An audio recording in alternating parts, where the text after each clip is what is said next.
Assalamualaikum warahmatullahi wabarakatuh. Selamat datang kembali, saya Zaza. Kali ini Zaza berada di Seri Iskandar. Okey, kami berada di Seri Iskandar di restoran Zalila. Berbuka puasa hari ini.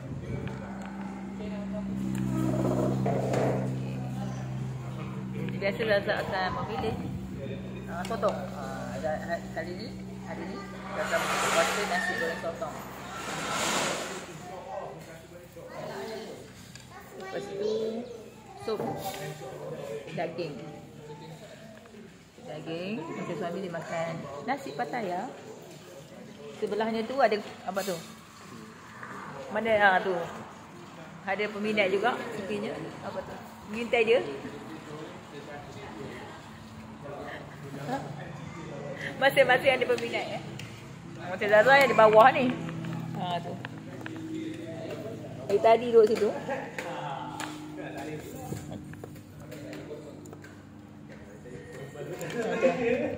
Tadi duduk kasut. Lepas ni ada pula datang sini. Ini yang dekat sana tadi. Okey, air Zaza hari ni air coklat. Jadi sama dengan pakaian. Ini air coklat. Okey, kat sini ramai juga jam merah. Ada saja orang naik pada.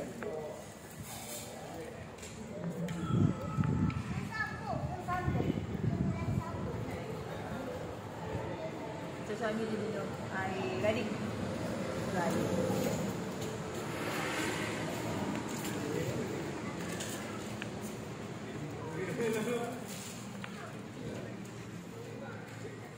Gelap sikit suasana di sini sebab baru lepas hujan di Seri Iskandar ni.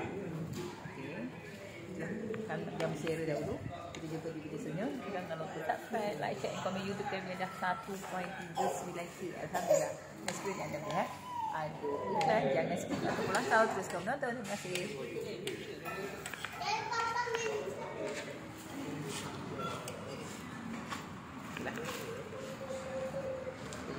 Jangan lupa terus subscribe, like, share, komen YouTube kami. Kita tak ada saling.